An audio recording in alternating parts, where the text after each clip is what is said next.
नमस्कार दोस्तों। इस वीडियो में हम आपके लिए लाए हैं जेठ महीने की गणेश चतुर्थी की व्रत कथा।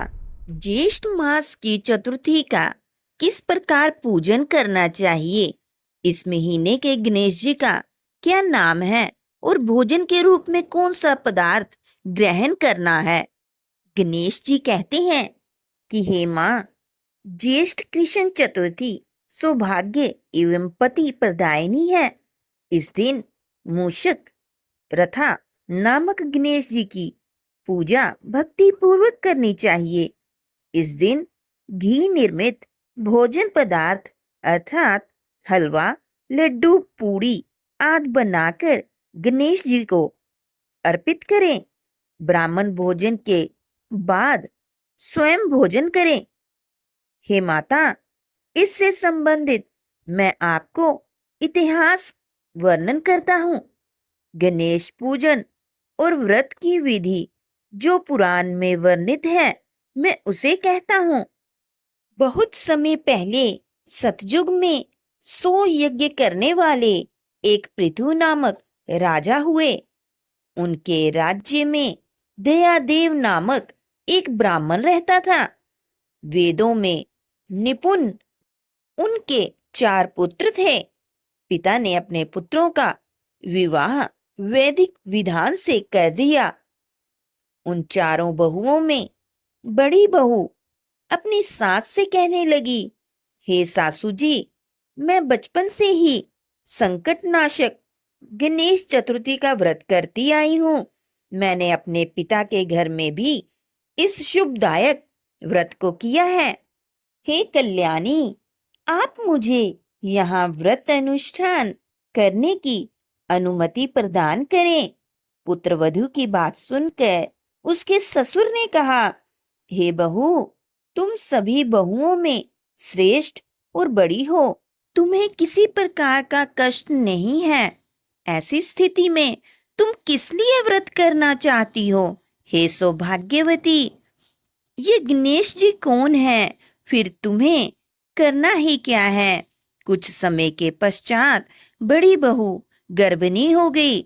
10 मास के बाद उसने सुंदर बालक को जन्म दिया। उसकी सास बराबर बहू को व्रत करने का निषेध करने लगी और बहू ने व्रत करना छोड़ दिया। व्रत भंग होने के फलस्वरूप गणेश जी कुछ दिनों में कुपित हो गए और उसके पुत्र के विवाह काल में वर वधू के सुमंगली के समय उसके पुत्र का अपहरण कर लिया। इस अनहोनी घटना से मंडप में खलबली मच गई। सब लोग व्याकुल होकर कहने लगे, लड़का कहाँ गया? किसने अपहरण कर लिया? बारातियों द्वारा ऐसा समाचार पाकर उसकी माता अपने ससुर दयादेव से रो रो कर कहने लगी, हे ससुर जी, आपने मेरे गणेश चतुर्थी व्रत को छुड़वा दिया, जिसके परिणाम स्वरूप मेरा पुत्र गायब हो गया है। अपनी पुत्रवधू के मुख से ऐसी बात सुनकर ब्राह्मण दयादेव बहुत दुखी हुए। पति के लिए दुखित पुत्रवधू प्रति मास संकटनाशक गणेश चतुर्थी का व्रत करने लगी। एक समय की बात है कि एक वेदज्ञ और दुर्बल ब्राह्मण भिक्षाटन के लिए इस मधुर भाषिनी के घर आया।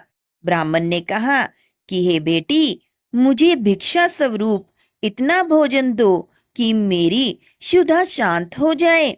उस ब्राह्मण की बात सुनकर उस धर्मपरायण कन्या ने उस ब्राह्मण का विधिवत पूजन किया।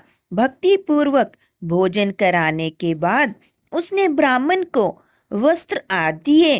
कन्या की सेवा से संतुष्ट होकर ब्राह्मण कहने लगा कि हे कल्याणी, हम तुम पर प्रसन्न हैं। ब्राह्मण वेशधारी गणेश जी उसकी भक्ति से प्रसन्न होकर कहने लगे कि जो तुम्हारी इच्छा हो वो वरदान मांग लो। ब्राह्मण की बात सुनकर कन्या हाथ जोड़कर निवेदन करने लगी, हे विघ्नेश्वर, यदि आप प्रसन्न हैं तो मुझे मेरे पति के दर्शन कराइए। कन्या की बात सुनकर गणेश जी ने उससे कहा कि हे सुंदर विचार वाली, जो तुम चाहती हो वही होगा। तुम्हारा पति शीघ्र ही वापस आएगा। कन्या को इस प्रकार का वरदान देकर गणेश जी वहीं अंतर्ध्यान हो गए।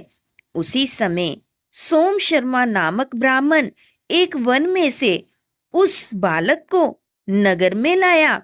अपने पुत्र को देखकर दयादेव नामक ब्राह्मण बहुत प्रसन्न हुआ। बालक की माता के हर्ष की तो सीमा ही ना रही। साथ ही संपूर्ण नगरवासी भी प्रसन्न हुए। बालक की माता ने पुत्र को छाती से लगा लिया और कहने लगी कि गणेश जी के प्रसाद से ही मैंने खोए हुए पुत्र को प्राप्त किया है। उसे नए वस्त्र आभूषणों से अलंकृत किया।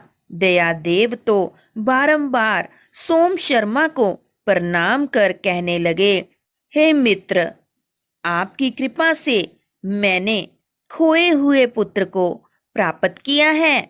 खोया हुआ बालक घर में आ गया। सोम शर्मा को सुस्वादु भोजन कराकर धोती दुपट्टा से विभूषित करके गोदान दिया। फिर से मंडप का निर्माण करके विधि पूर्वक वैवाहिक कार्य संपन्न किया। इससे सभी पूर्ववासी प्रसन्न हुए। वह भाग्यशालिनी कन्या अपने पति को पाकर धन्य हो उठी। जेठ मास के कृष्ण पक्ष की चतुर्थी मनुष्यों के मनोरथ को पूर्ण करती है।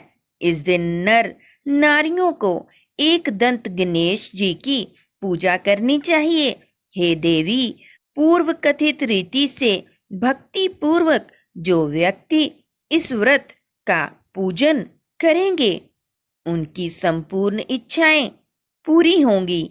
श्री कृष्ण जी कहते हैं कि हे राजन युधिष्ठिर, भगवान गणेश जी के व्रत का ऐसा ही महात्म्य है। हे महाराज, अपने शत्रुओं के विनाशार्थ आप भी इस व्रत को अवश्य कीजिए।